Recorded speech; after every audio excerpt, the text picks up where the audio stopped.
Hello, I'm Jim Tolles. I write regularly at spiritualawakeningprocess.com. Today I want to talk about how to stabilize in presence.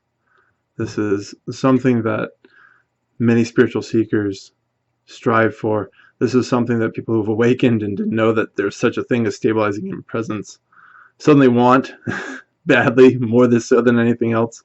So I wanted to take a moment to talk about what this means, what we're trying to do, what we think we're trying to do, and the reality of this particular idea and this particular reality. Firstly, I think we need to step back and understand and appreciate duality. That's the world of separation, where there's a you and a me, different things. We're all cut off into different little pieces. It's like different little pieces of a big block of ice. And then there's the space of oneness, right? That's non-duality. That's where everything is one, everything is united. And so I use the ice metaphors because it's all water, right? We can all be different little ice sculptures, but we're still all water. We're still all united in that space. And that space is the space of presence. And it's always with us. It's never apart from us. And so in this way, we don't actually stabilize in presence. So this brings up the next question, well, what are we trying to stabilize in? And people think that it's stabilizing in presence, but really what it is most people want to have things calm down in their bodies and in their hearts and their minds. This, of course, is part of the human world. And the human world and the world of separation is always changing, always evolving, where presence is this timeless place that sits and is, and it moves and it is. It's just always around us. There's no way to be separate from it, which means there's no way to stabilize in it. What we do find is that we agitate ourselves a lot. We agitate ourselves through our beliefs in different ways that we interact with life, the different things that we think we want and don't want. And so that gets us all churned up inside. And of course, if we've had different painful events, the more painful the event, the more pain is being held inside because we don't typically process pain particularly well. We tend to hold on to it. The more upsetting it is, the more we can be traumatized, and just takes tons and tons of our own energy to hold all this stuff down. When we start to relax into presence, or if somebody's had an awakening or a major spiritual shift, a lot of the pressure that we were using to hold it down is released, and so the pain starts to come up. And this is why a lot of people think something's going wrong in their spiritual path when all this pain starts coming up. It's just like going through a release process. And that release process is necessary. And as you release more and more things, there's a tendency that we move towards deeper states of peace in our human experience. But that human experience is always going to keep changing. Now, there's a lot that we can influence.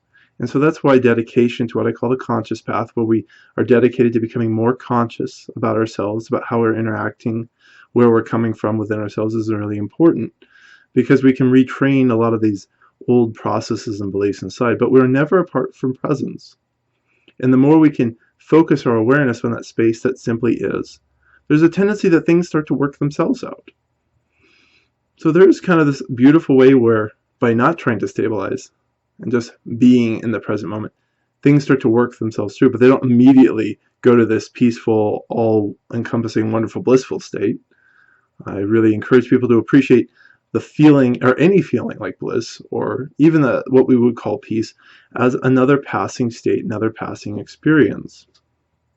If somebody drops a book and it startles you, right, there are certain old processes that just kind of do themselves.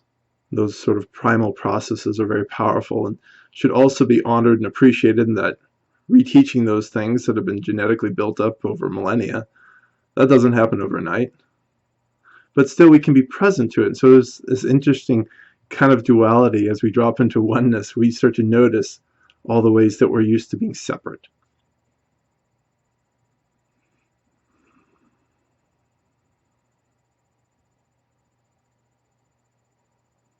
And so we just keep coming back to that oneness, to that space of witnessing ourselves and the experiences that's arising.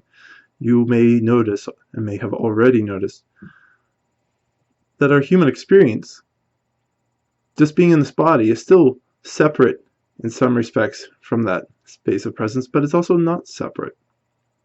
So it can feel very odd that you can be kind of an outsider to your own human experience as you drop into presence,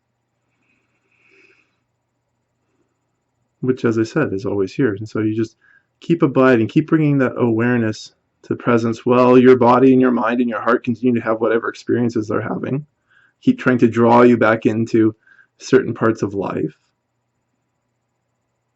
But the beauty of presence is that it kind of takes care of things for you.